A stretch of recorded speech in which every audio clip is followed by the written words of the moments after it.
کشاکش خس و دریا ہے دیدنی کوثر، الجھ رہے ہیں زمانے سے چند دیوانے۔ کسی بھی انقلابی تحریک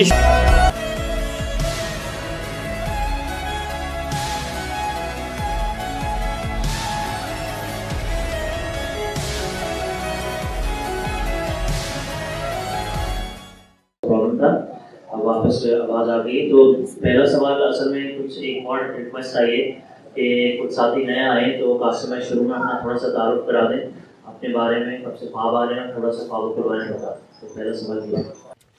بسم اللہ الرحمن الرحیم، السلام علیکم۔ میرا یہ عقیدہ ہے کہ اللہ کے سوا کوئی معبود نہیں اور حضرت محمد صلی اللہ علیہ وسلم اللہ کے سب سے آخری اور پیارے رسول ہیں۔ اور یہ جو ڈریمز ہیں، مجھے ایک بچپن میں خواب آیا تھا جب میں 5 سال کی عمر کا تھا، اور اس کے بعد جب میں 13 سال کا تھا اس وقت میں نے اللہ اور محمد صلی اللہ علیہ وسلم میرے خواب میں پہلی بار آئے۔ تو اس کے بعد جب میں 17 سال کا ہوا تو اس کے بعد جب یہ جو ڈریمز کا سلسلہ شروع ہوا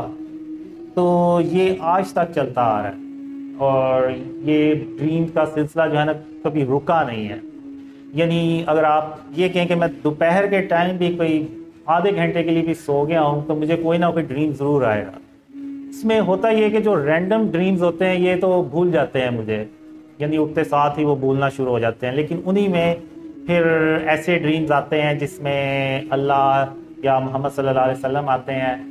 یا پھر اینڈ آف ٹائم سے ریلیٹڈ ڈریمز آتے ہیں، یا پھر World War III، غزوہ ہند، مسلمان کیسے اپنی حالت بدل سکتے ہیں، اور آخر ہم کیا ایک ایسا عمل جس کو ہم بھول چکے ہیں اور جو اللہ کے نزدیک جس کی کوئی معافی نہیں ہے، یعنی شرک، اس کو یعنی ہم نے اس ماڈرن جو دور چل رہا ہے اس میں ہم نے اس شرک کو پہچان نہیں چھوڑ دی ہے، بلکہ اس چیز کو اب ہم یعنی اپنے گھروں کی ڈیکوریشن، آرائش، ایون ہاؤسنگ سوسائٹیز، وہاں پہ اس کو سجانا شروع ہو گئے ہیں، اور ہمیں یہ پتہ ہی نہیں چلتا کہ یہ جو عمل ہم کر رہے ہیں یہ بیسیکلی شرک ہے۔ اور شرک وہ گناہ ہے جس کے بارے میں اللہ نے قرآن میں یہ ارشاد فرمایا کہ اللہ جس کے چاہے گا قیامت کے دن اس کے گناہ بخش دے گا، لیکن شرک کبھی معاف نہیں کرے گا۔ اور یہ چیز اللہ نے مجھے خوابوں میں بہت بار بتائی، اور ایک خواب میں اللہ نے مجھے یہ بتایا کہ قاسم، یہ دنیا اس سے پہلے اتنی شرک سے بھری کبھی نہیں تھی جتنی یہ آج شرک سے بھری ہوئی ہے۔ پھر اس کے بعد اللہ نے مجھے جو ایگزامپلز ہیں وہ بھی بتائیں کہ شرک ہے کیا۔ تو پھر جب اللہ نے مجھے بتایا تو میں تو خود یعنی پریشان ہو گیا کہ میں تو خود یہ عمل کئی سال سے کر رہا ہوں، مجھے پتہ ہی نہیں چلا۔ اس میں یہ ہے کہ جو بھرے شرک ہیں اس میں تو اسٹیچوز یعنی جو بت بنا کے ہم رکھ لیتے ہیں، ہاؤسنگ سوسائٹیز میں سجا لیتے ہیں، اپنے گھروں کے سامنے جو گملے بنے ہوتے ہیں وہ ہیں، ڈیکوریشن پیسیز ہیں جو مختلف جانوروں کی شکل میں ہیں، اور اکثر آپ نے دیکھا ہوگا وہ ہرن لگا دیتے ہیں دیوار پہ اس کا سر، وہ بھی شرک ہے سارا۔ یعنی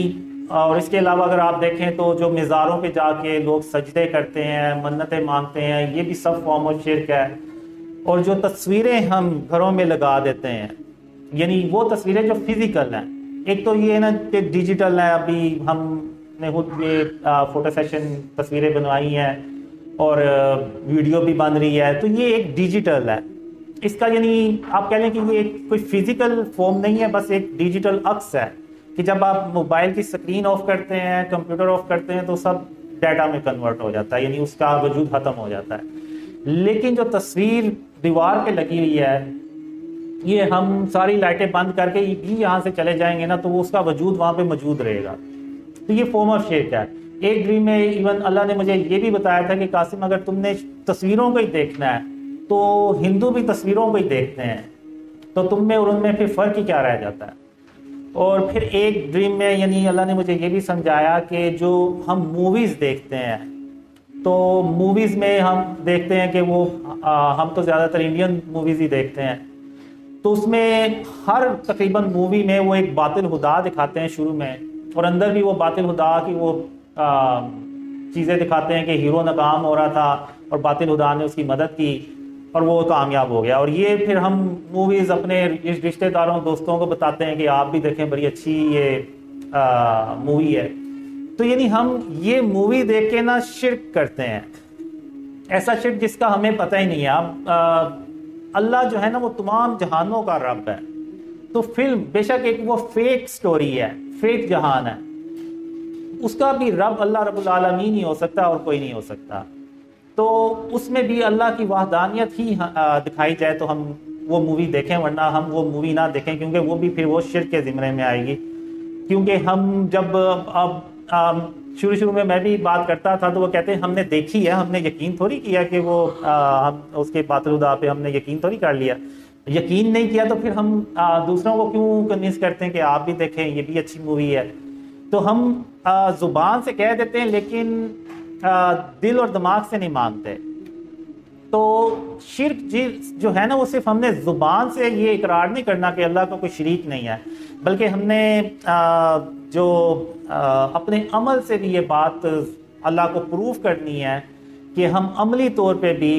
شرک اور اس کی اقسام سے اپنے آپ کو بچاتے ہیں. بالکل ویسے ہی جیسے حضرت ابراہیم علیہ السلام، انہیں بتوں سے کوئی مسئلہ تو نہیں تھا، پڑے رہتے، انہوں نے کون سی ان کی کوئی نعوذ باللہ عبادت کرنی تھی، لیکن پھر بھی حضرت ابراہیم علیہ السلام نے ان بتوں کو توڑا. تو ان بتوں کو توڑ کے انہوں نے عملی طور پہ ثابت کیا کہ انہوں نے بھی اللہ کو یہ ثابت کیا کہ وہ عملی طور پہ بھی شرک اور اس کی اقسام کے خلاف ہے اور اس کو اس سرزمین کو پاک کر رہے ہیں. بالکل اسی طرح حضرت محمد صلی اللہ علیہ وسلم خاتم النبیین جب فتح مکہ پہ گئے تو آپ صلی اللہ علیہ وسلم نے جو مکہ میں 360 بت پڑے ہوئے تھے ان کو اپنے ہاتھوں سے توڑا اور سارے صحابہ کرام کے سامنے توڑا، اور یہ پوری امت کے لیے قیامت تک کے لیے میسیج دے دیا کہ آپ نے بھی بت شکن بننا ہے، بتوں کو ان کو اپنے گھروں میں اپنے علاقوں میں نہیں سجانا. لیکن آج ہم نے خاتم النبیین محمد صلی اللہ علیہ وسلم کی اس سنت کو چھوڑ دیا، اس عمل کو چھوڑ دیا، اور وہی چیزیں ہم نے اپنے گھروں میں سجا لی ہیں. اب آپ اگر دیکھیں تو جو ڈیکوریشن پیسز ہمارے گھروں میں پڑے ہوئے ہیں اور وہ جو بت خانہ کعبہ میں پڑے ہوئے تھے ان میں اور ان میں کوئی فرق نہیں ہے، صرف شکلوں کا فرق ہے. تو باقی وہی چیز ہے. تو آج ہمیں اس چیز کی ضرورت ہے، اور اللہ نے مجھے بہت خوابوں میں بتایا کہ اللہ میری صرف اس لیے مدد کر رہا ہے کہ میں نے شرک اور اس کی اقسام سے اپنے آپ کو بچانا شروع کر دیا. تو اللہ کو وہ جو کوشش تھی نا وہ اللہ کو پسند آ گئی. حالانکہ میں بھی ابھی مکمل طور پہ نہیں قابو پا سکا. آپ کو پتہ ہے ہم روز چیزیں لے کے آتے ہیں، اس پہ تصویریں بنی ہوتی ہیں، اس کو یعنی ایک کنٹینیوسلی ایک پروسیجر ہے جو کرنا پڑتا ہے کہ اس کو ختم کرنا پڑتا ہے، تلف کرنا پڑتا ہے. ایون اسلامک کنٹری میں بھی یہ جو ہے نا اتنا مشکل ہے ہمارے لیے کہ شرک اور اس کی اقسام سے اپنے آپ کو بچائیں. اور مجھے اللہ نے یہی بتایا کہ جب تک ہم شرک اور اس کی اقسام سے اپنے آپ کو نہیں بچائیں گے آپ بھول جائیں کہ اللہ کی مدد آئے گی. اللہ کی کوئی مدد نہیں آنے والی. اور یہ جتنی مرضی ہم فلسطین کے لیے دعائیں کر لیں، امت کے لیے دعائیں کر لیں، کشمیر کے لیے دعائیں کر لیں، ہماری حالت کبھی نہیں بدلنے والی جب تک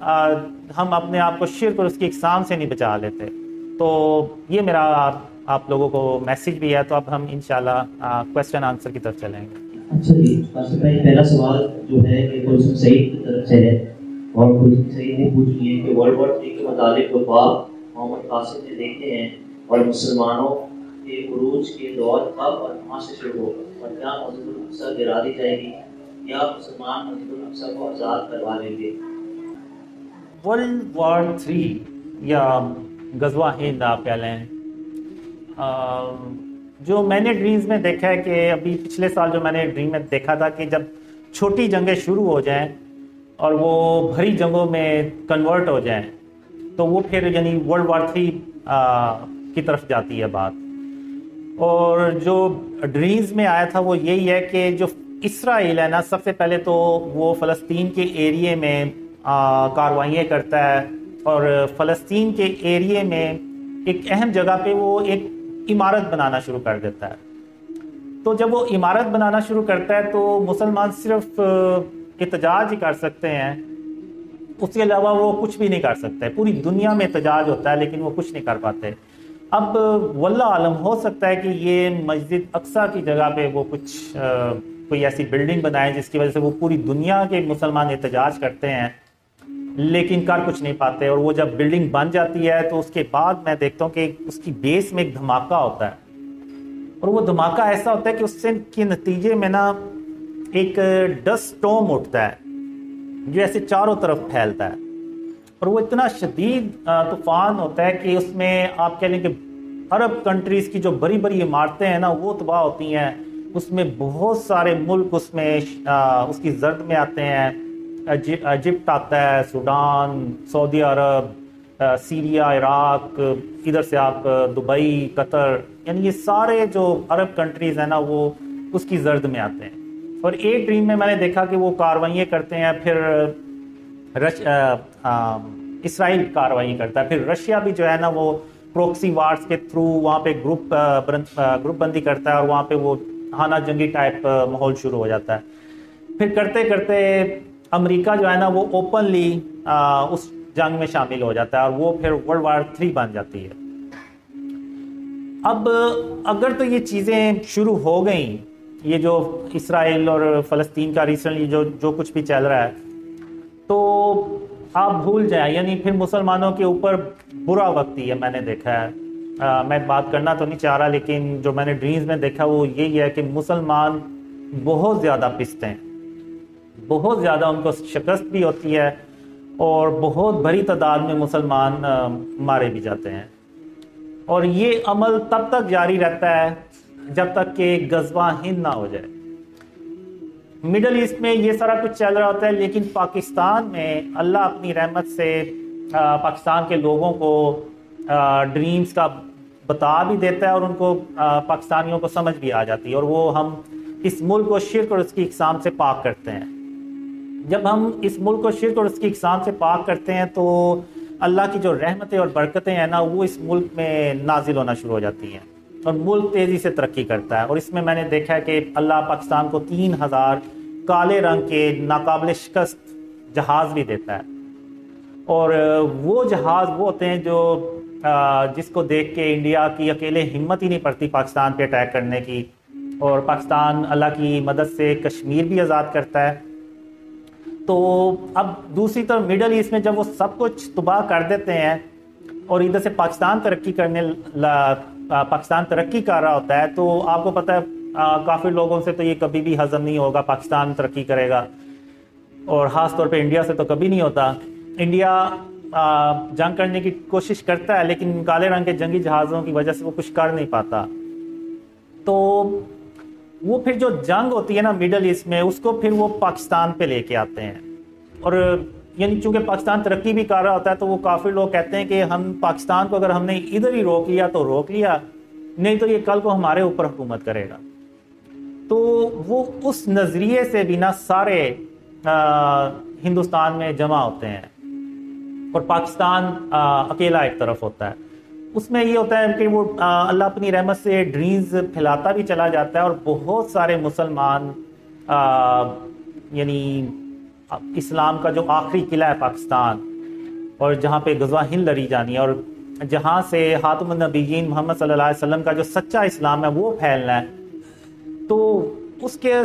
دیکھتے ہوئے بھی نا پوری دنیا سے مسلمان پاکستان میں ہجرت کرتے ہیں، مائگریٹ کرتے ہیں، اور پاکستان کی جو آبادی ہے نا وہ کافی پھیل بھی جاتی ہے، کافی زیادہ بھی ہو جاتی ہے۔ تو وہ سارے دشمن جب اکٹھے ہو جاتے ہیں تو یہ اگر میں کہوں کہ وہ ایک طرف 100 ملک اکٹھے ہو گئے اور ایک طرف پاکستان اکیلا ہے تو یہ غلط نہیں ہوگا۔ پاکستان کو میں نے دیکھا ہے تقریباً چاروں طرف سے نا اٹیکس آتے ہیں، اور وہ بہت خطرناک قسم کی جنگ ہوتی ہے، اور اس جنگ میں مسلمانوں کا جیتنا بہت ضروری ہوتا ہے۔ جو میں نے ڈریمز میں دیکھا ہے کہ جیسے مسلمانوں کے لیے غزوہ بدر بہت اہم تھی، اس جنگ کو جیتنا بہت اہم تھا، اسی طرح غزوہ ہند کو جیتنا بھی بہت اہم ہے۔ تو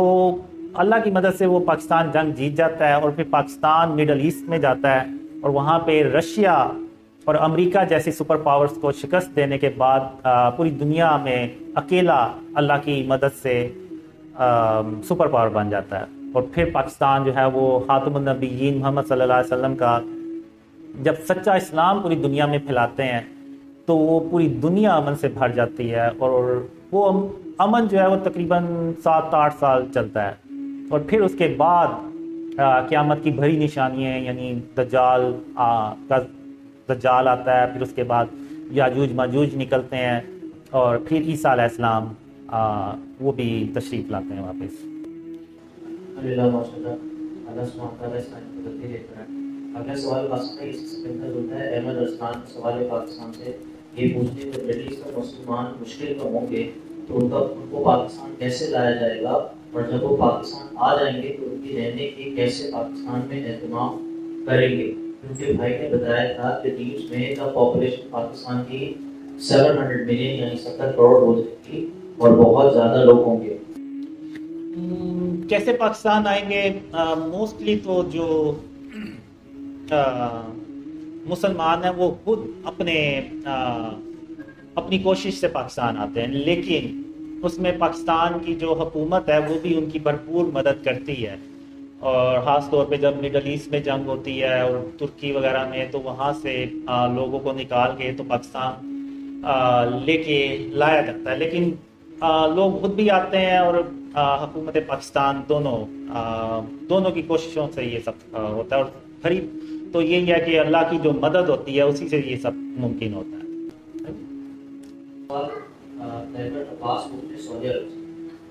سوال یہ اچھا کچھ لوگ سوال اپنے ٹرانسلیٹ کر دیں، کیونکہ کچھ انڈونیشین میں سوال میں ٹرانسلیٹ کر دیں۔ خیبر عباس سعودی عرب ہے کہ میرا سوال ہے میرے قاصد سے، جو لوگ پاکستان سے باہر ہیں اور بہت مجبور ہیں، انہیں سکتے جیسا جب سے بھائی قاصد کا پتہ چلا ہے کہ بہت کرتا ہے ان سے بات کرنے کو ملنے کو، پر حالات بہت خراب ہے، اقامہ بھی ختم ہے، ہم کیا کریں، سب چھوڑ کر آ جائیں، ہمارے جو حکم ہو ہمیں بھی بتا دیں، شکریہ۔ دیکھیں، اگر جو پاکستانی ہیں وہ پاکستان، ان کو پتہ ہی ہے پاکستان کے حالات کیسے ہیں، تو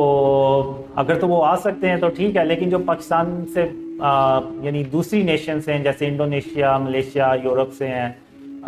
جو وہ آنا چاہ رہے ہیں، تو ان کے لیے تو میرا یہی مشورہ ہے کہ ابھی نہ آئیں، کیونکہ ابھی تو پاکستان کے حالات خود خراب ہیں، اور جو مجھے لگ رہا ہے، جو مجھے ڈریمز میں بھی آیا ہے،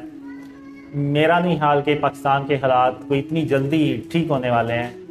کیونکہ اس کی ایک ہی وجہ ہے کہ ہم نے اس ملک کو ابھی تک شرک اور اس کی اقسام سے پاک کرنا تو شروع کیا ہی نہیں ہے، بلکہ سوچنا بھی نہیں شروع کیا، تو جب تک ہم یہ کام کریں گے ہی نہیں تو اللہ کی مدد بھی نہیں آئے گی، اور جب تک اللہ کی مدد ہی نہیں آئے گی تو بے شک آپ $10 ارب قرض لے لیں، وہ بھی ختم ہو جائے گا۔ تو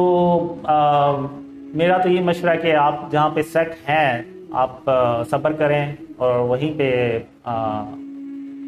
اسٹے کریں، وہیں پہ رہیں، اور جب اللہ کوئی پاکستان کے حالات اچھے کرے گا تو آپ پھر پاکستان آ جائیں، تو یہی بہتر ہے ان کے لیے۔ اچھا قاسم بھائی، اگلا سوال کلثوم سعید کا ہے، کیا دجال صرف شہروں میں آئے گا اور پہاڑوں پر جا بسنے والے کیا فتنوں سے محفوظ رہیں گے؟ نہیں، میرا نہیں خیال، جب دجال آئے گا تو وہ پوری دنیا میں جو ہے نا اس کی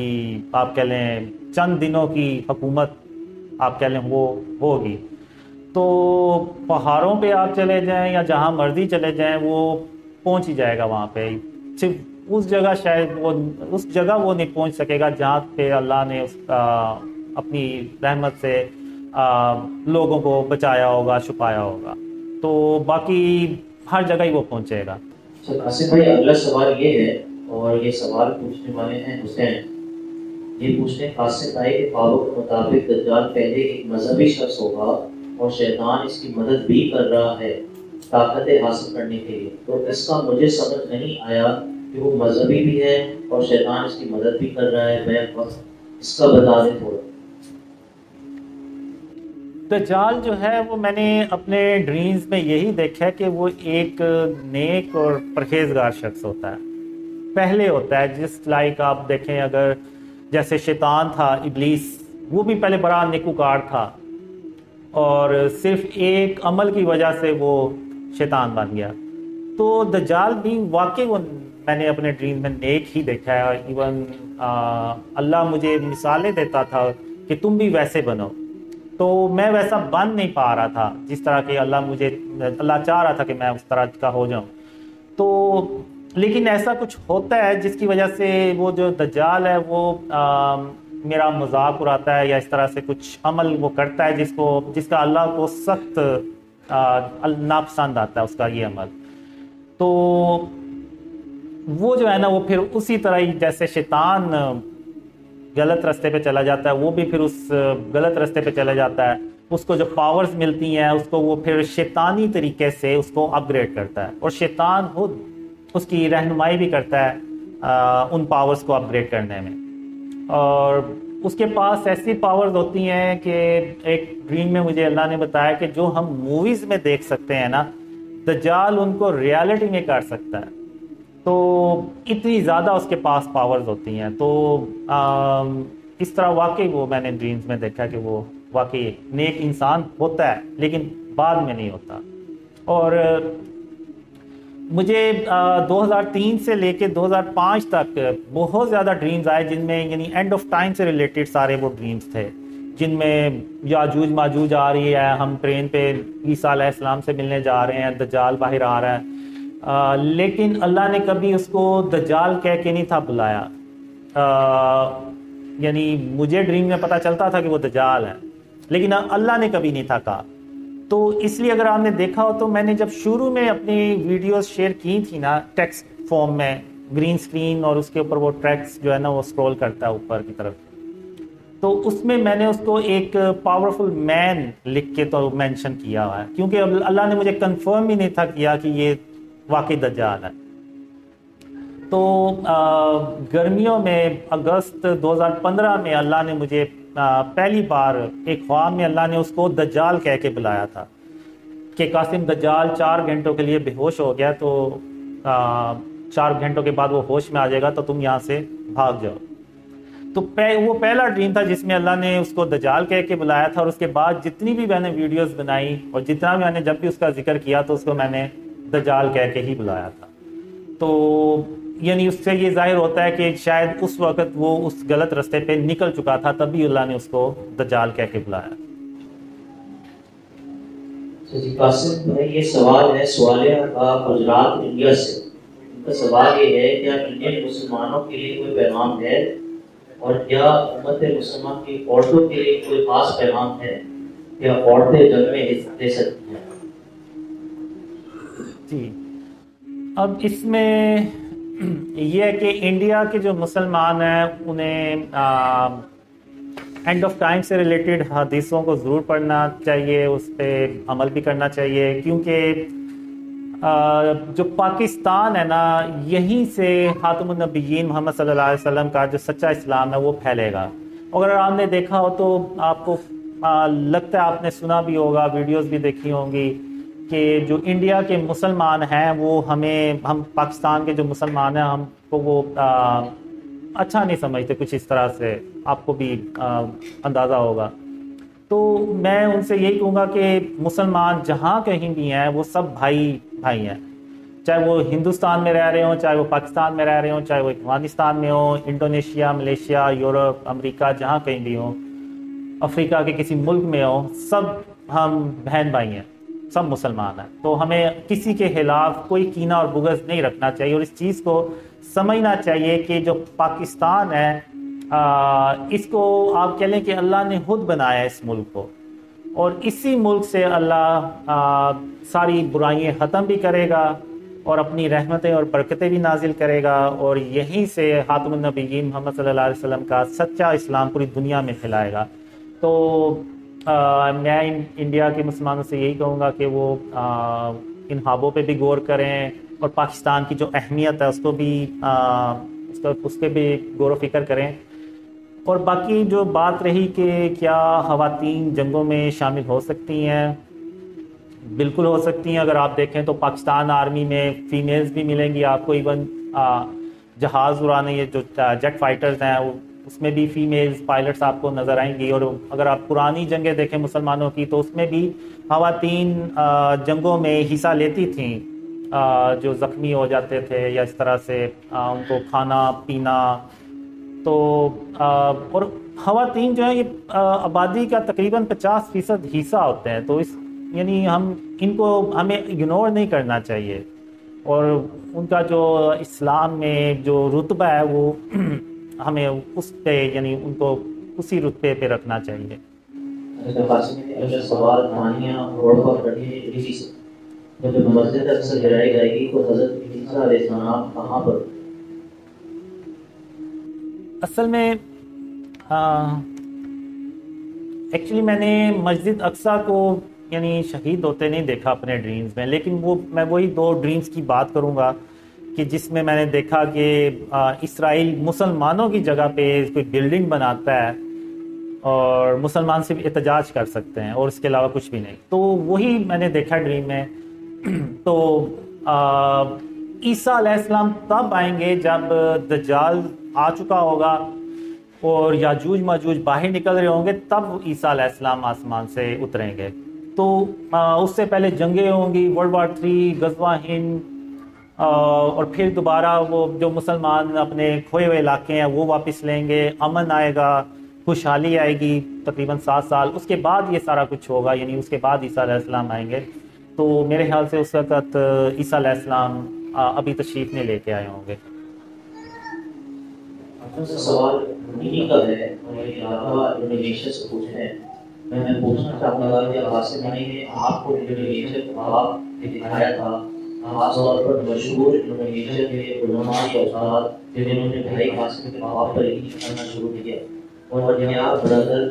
قاسم کو انڈونیشیا کے سیاسی حالات دکھائے گئے. 2024 میں انڈونیشیا میں انتخاب ہوں گے. اچھا, اب جو انڈونیشیا ملیشیا سے ریلیٹڈ ڈریمز ہیں وہ کچھ ہیں. اس میں پرانے ڈریمز یہ ہیں کہ میں جاتا ہوں گاڑی پہ جاتا ہوں. پہلے میں بنگلہ دیش جاتا ہوں, پھر اس کے بعد ملیشیا, پھر اس کے بعد انڈونیشیا. اس طرح کے 2-3 ڈریمز ہیں. ایک ڈریم مجھے آیا تھا جب عمران خان کی حکومت چلی گئی تھی پچھلے سال 15 اپریل 2022 کو. اس میں یہ کہتا ہوں کہ میرے جو خواب ہیں وہ عمران خان سے ریلیٹڈ بالکل ویسے ہی سچے ہوئے ہیں جیسے کہ اللہ نے مجھے خوابوں میں دکھایا تھا. تو اور پھر اسی ڈریم میں میں کہتا ہوں کہ عمران خان ارلی الیکشن کروانے میں بھی کامیاب نہیں ہو سکیں گے. پھر اس کے بعد میں آگے جاتا ہوں تو وہاں پہ مجھے کچھ علماء ملتے ہیں اراؤنڈ دا ورلڈ, لیکن ان میں انڈونیشیا ملیشیا کے جو علماء ہوتے ہیں ان کی تعداد زیادہ ہوتی ہے. تو پھر میں کہتا ہوں کہ اللہ کی انہوں نے نشانیاں دیکھ لی ہیں, یعنی جو خواب میرے عمران خان سے ریلیٹڈ سچے ہوئے ہیں وہ ان سب علماء نے دیکھ لی ہیں. اب اس کے بعد بھی اگر یہ حق کو چھپائیں گے تو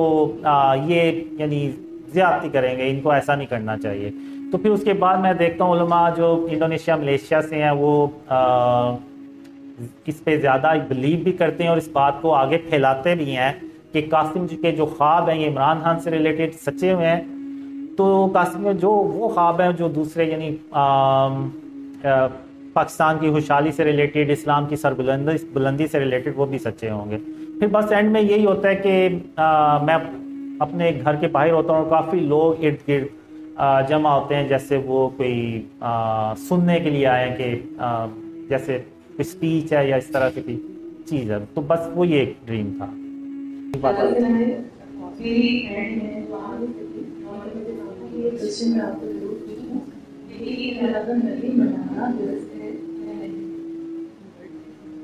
اچھا, وعلیکم السلام ورحمۃ اللہ وبرکاتہ. عید اب بیسیکلی تو 2 ہی عیدیں ہیں اسلام میں, ایک عید الفطر ہے اور ایک عید الاضحیٰ بھری. تو اس کے علاوہ تو یہ جو اب عید میلاد النبی یہ لوگوں نے خود بنا لی ہوئی ہے. تو مجھے تو اس طرح کا ڈریم میں کبھی نہیں آیا کہ ہمیں یہ منانی چاہیے اور اس طرح سے. لیکن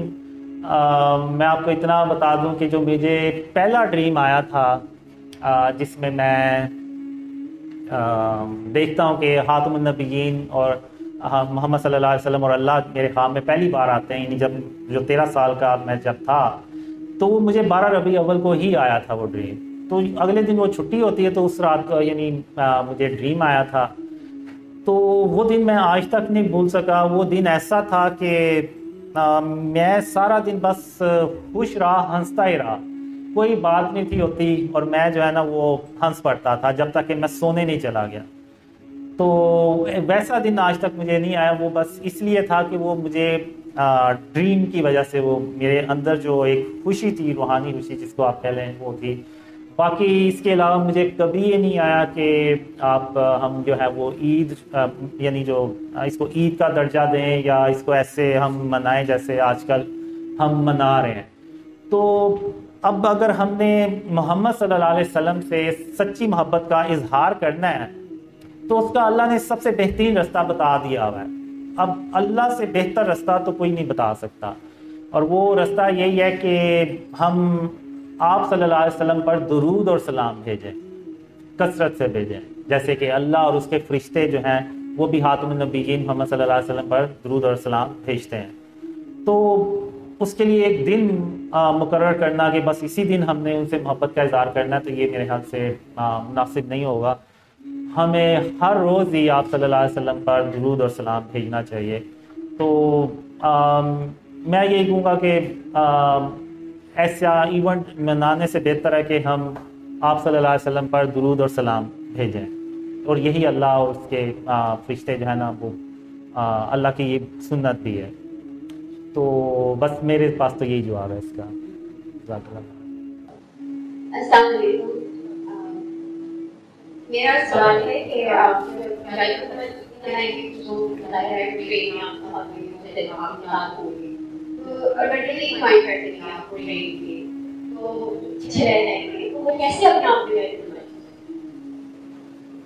دیکھیں یہ جو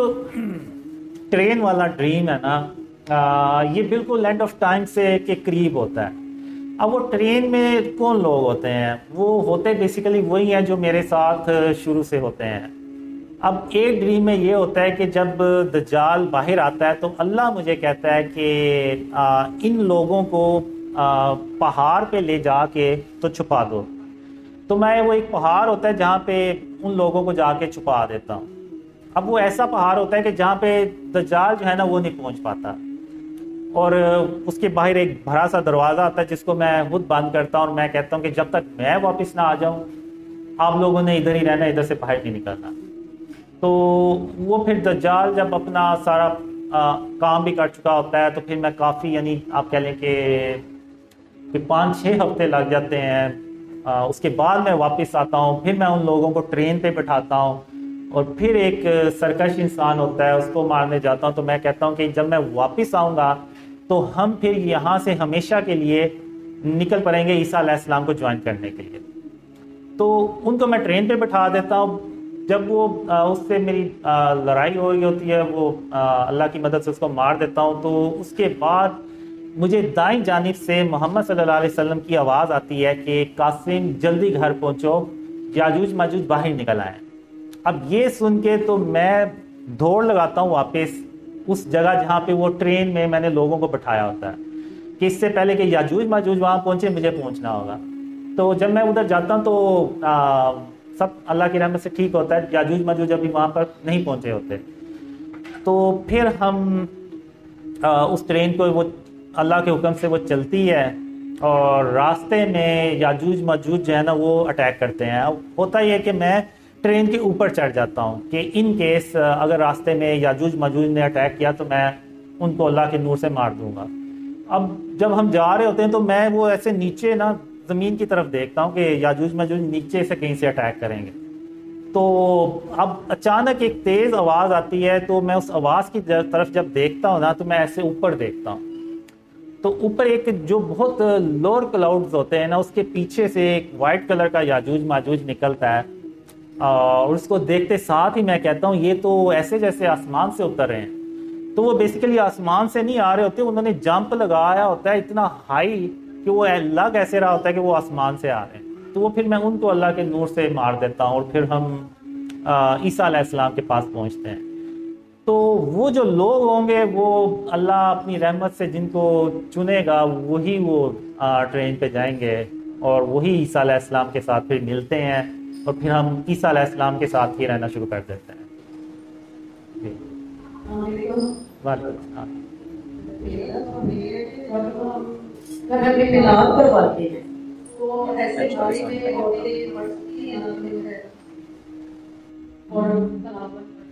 اگر تو وہاں پہ صرف فیمیلز ہیں تو آپ کر سکتی ہیں. اگر جی جی بالکل باہر بالکل نہیں جانی چاہیے جی. اور باقی میں خود اس بات پر بھی عرفان بھائی نے بھی کہا تھا کہ ہم تلاوت کے بعد نعت پڑھ لیں, تو میں نے کہا ان سے کہ بہتر یہ ہے کہ ہم درود پڑھ لیں, کیونکہ نعت جو ہے نا وہ ایک انسان کی خود اپنی بنائی ہوئی ہے, اور جو درود اللہ نے ہمیں بتایا ہوا ہے, سکھایا ہوا, وہ اللہ رب العالمین نے بنایا ہوا ہے, سکھایا ہوا ہے. تو ہم جتنی مرضی بہترین نعت لکھ لیں, ہم اللہ کے برابر, اس کے برابر ہم کوئی کلام نہیں لکھ سکتے. تو میرا یہی مشورہ ہے آپ سب کو کہ آپ صلی اللہ علیہ وسلم پر درود اور سلام بھیجیں, یہی اللہ کی سنت ہے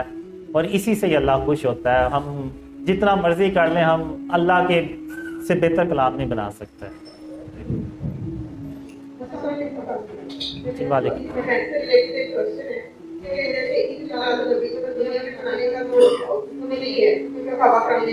جی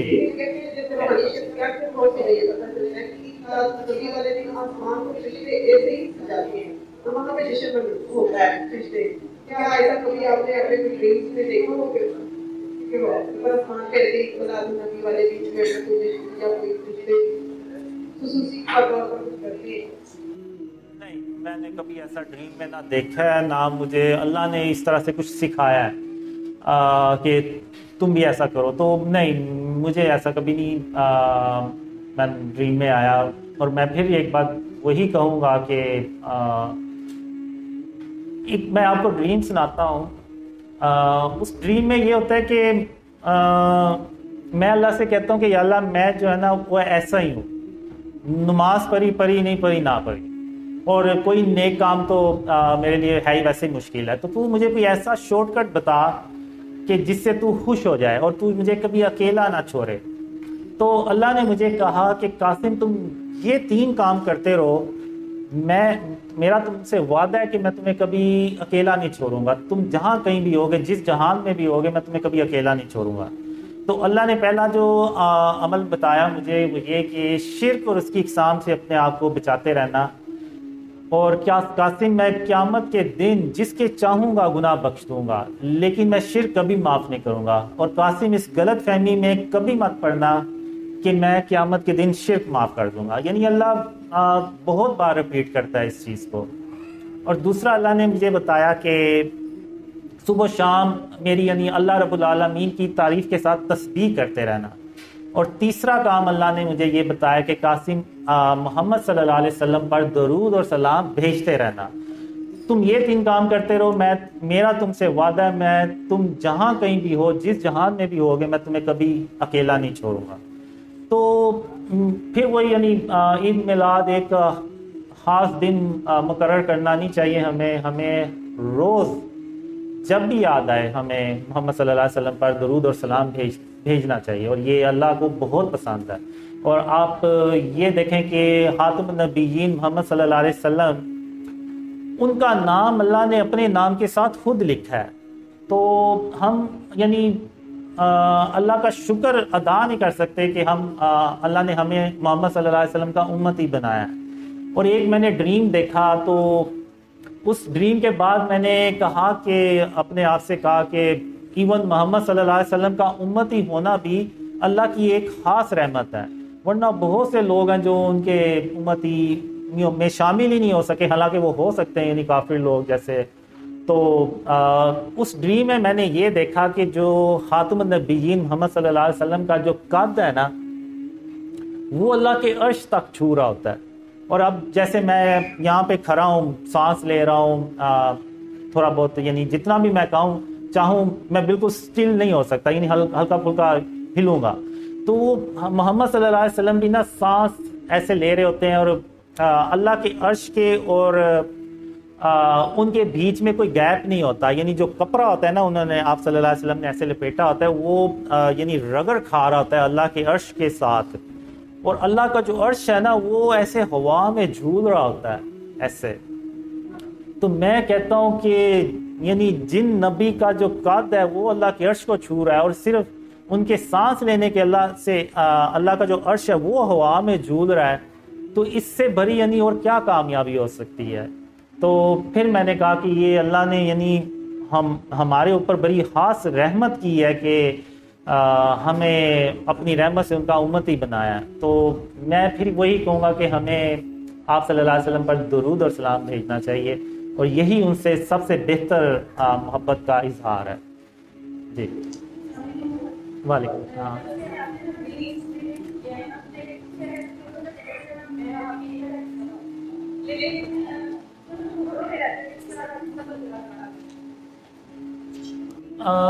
میں جو بھی ہوتے ہیں میں بس ان کو یہی کہتا ہوں کہ آپ آن لائن جو ہے نا وہ ڈریمز شیئر کریں زیادہ سے زیادہ. جیسے ہمیں سارے پلیٹ فارمز جو ہے نا ان کو یوز کرنا چاہیے، یوٹیوب، انسٹاگرام، واٹس ایپ، ٹک ٹاک، اور اس طرح سے جو دوسری فیس بک اور دوسری جو ایپس ہیں وہ ان پہ ہمیں ڈریمز جو ہے نا وہ شیئر کرنے چاہیے. اس میں اگر آپ دیکھیں تو بہت سے لوگ ویڈیوز بنا بھی رہے ہیں لیکن وہ اس طرح سے شیئر ہو نہیں پا رہی جس طرح سے کہ شیئر ہونی چاہیے. اور میں ایک مشورہ یہ بھی دیتا ہوں کہ اگر آپ نے ڈریمز پہ بلیو کر لیا ہے تو آپ اپنے گھر والوں کو جو ہے نا وہ نہ بتائیں، کیونکہ جس طرح آپ نے ڈریمز پہ بلیو کر لیا ہے نا ضروری نہیں ہے کہ سارے ہی وہ آپ کے گھر والے بھی ڈریمز پہ بلیو کر لیں. وہ ہوتا یہ ہے کہ پھر وہ گھروں میں اختلاف ہوتا ہے اور پھر بات یہاں تک آ جاتی ہے کہ وہ فورس کیا جاتا ہے کہ جی آپ یہ کام چھوڑ دیں، اس کام سے ہٹ جائیں. تو میرا یہی ہے کہ وہ بجائے اس کے کہ گھر والوں کو بتائیں، آپ خاموشی سے انٹرنیٹ پہ اس کو شیئر کرنا شروع کر دیں، تو وہ زیادہ بہتر طریقہ ہے.